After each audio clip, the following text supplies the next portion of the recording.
Hi, welcome to the Quipster Film Review Podcast. My name is Vince Leo. I am the film critic for the website Quipster.net.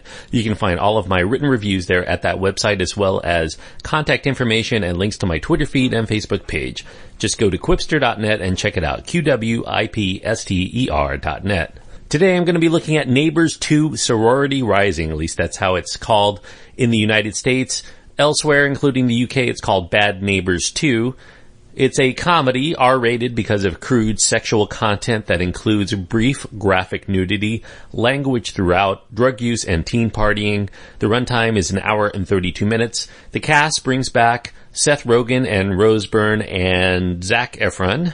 Joining the cast are Chloe Grace Moretz, Kiersey Clemens, Beanie Feldstein, and some smaller roles for returning members Ike Barinholtz, Dave Franco, and some very small roles for Selena Gomez, Awkwafina, and more cameo roles for Christopher Mintz-Plasse, Hannibal Buress, Lisa Kudrow, Kelsey Grammer, and Kyle Mooney. The director is Nicholas Stoller, and the screenplay is by Andrew J. Cohen, Brendan O'Brien, Nicholas Stoller, the director, Seth Rogen, and Evan Goldberg.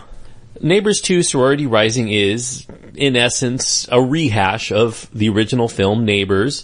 It's directed with a sorority next door to the family who just wants peace and quiet instead of a fraternity. It's not an exact copy because the introduction of women into the mix does allow for some mild exploration into the breaking of gender-based double standards and some commentary on the pressures that exist for many women to conform to how male-dominated society would like them to be, which is, I guess, sex objects. Not that films that have social-political subtext automatically make them good films or even better films, but I do think that the utilization in Neighbours 2 manages to temper the misogyny that permeates most frat house raunch fests. It does find humor in the tug-of-war between these crazy id-based sexist pigs and the overly high-minded political correctness movement, and toys around with both of them in a way that I do think makes it somewhat refreshing, even though it's a rehash.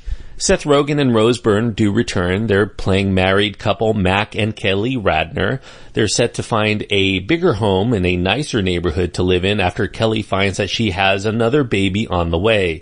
After putting money down for their new abode, they do find a buyer for their current one, but they come to learn it's still in escrow, which means, in an oversimplified explanation for the purpose of this film, that the buyer of their current home can swing by any time within 30 days to inspect the house and can also back out of the deal if things aren't up to snuff. Not a problem generally, but there's a new unaffiliated sorority named Kappa Nu that's moved in to take over the empty home that previously used to be owned by the fraternity next door. And this sorority is built mostly on the notion that, unlike other sororities that aren't allowed to throw parties where they serve alcohol in the United States, they will do all of the drinking and the raving and the weed smoking they want, just like their male counterparts in fraternities do, without the overhead of being treated like hoes by so-called rapey frat boys. The Radners not only have the spirited and determined young women to contend with, but also they find the return of Teddy, played by Zac Efron, the jobless former frat house president.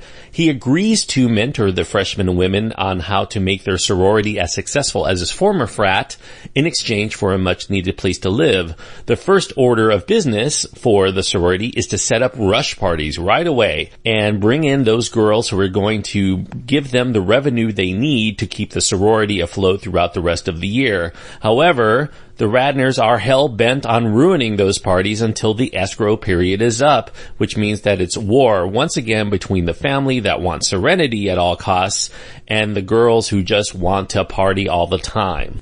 As mentioned earlier, Neighbours 2 is credited to 5 screenwriters, including the original screenwriters of Neighbours, Andrew J. Cohen and Brendan O'Brien. The rest of the credits go to director Nicholas Stoller and the team of the main star, Seth Rogen, and his frequent improvisational think tank collaborator, Evan Goldberg, which generally means, at least to me, that the director, the actor, and the co-screenwriter get credit because they improv'd a lot of the scenes.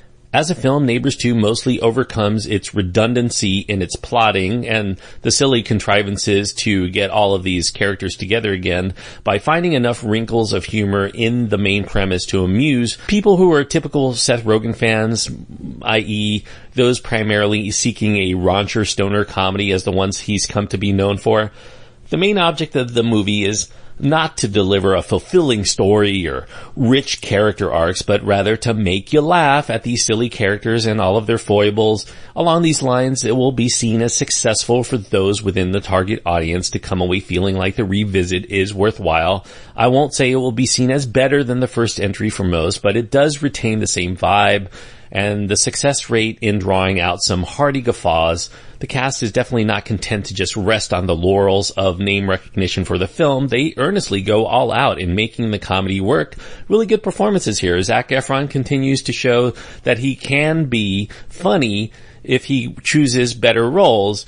Now, that's not to say that the film always works. There's a kitchen sink approach to the comedy. It leads to a lot of sloppy storytelling once all of the ideas and these alternate scenes that don't play well to test audiences have been chopped down so that the film retains a respectable 92-minute runtime. In fact, I've seen the trailers for this film, both the Red Band and the general audience one, and those trailers actually contain quite a bit of footage that didn't make it into the final cut.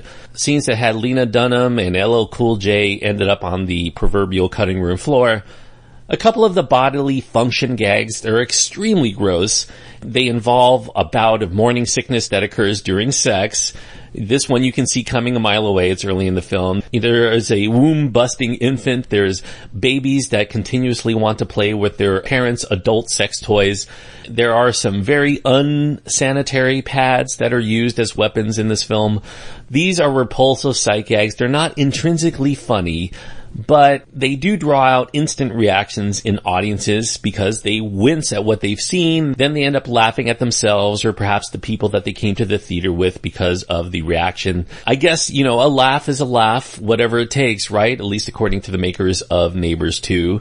The same goes for the vastly overmined use of weed for humor. I'm personally tired of it at this point. I think that there's really not much you can do in terms of finding new ways to make weed funny. Nevertheless, I did see this film with a college-aged crowd, and laughs can seemingly just be had merely by showing characters getting baked, mostly because the younger audience members relate to smoking weed. Especially those who are toked up prior to going to the theater will find it funny just by being able to relate to what's going on the screen. No need to do anything witty or clever with it when someone just taking a hit draws out low-hanging snickers.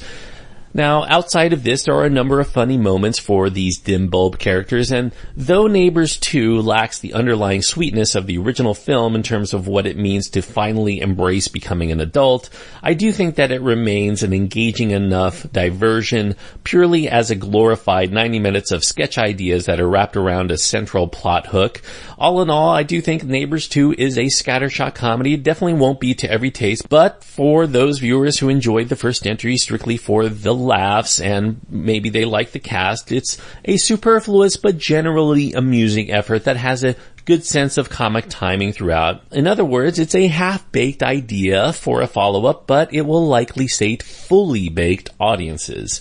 I'm giving Neighbours 2 Sorority Rising 3 stars out of 4, and 3 stars on my scale means that it is basically strictly for those people who have a specific interest in this movie. If you like the first film a lot, you'll probably want to give this one a chance. Certainly, if you like gross out stoner comedies, this is going to be right up your alley. So if that doesn't mean you, stay away from it. It's probably not going to win you over. You have to have seen and liked the first film to appreciate the second film, and within that, your expectations can't be as high as you might have to be to find it truly, really that funny. So, Neighbours 2, a mild recommendation, strictly for fans of the genre. Thanks everyone for listening. I hope that you enjoyed the review. If you did, I do encourage you to click the subscribe button to get my reviews downloaded into your podcast player throughout the year. Also, if you happen to be on iTunes or any place else to leave a review, I do encourage you to do that as well in order to support the show and let other people know to check it out. Until next time, I do appreciate you taking the time to listen, and I hope that you enjoy your time anytime you get to go to the movies.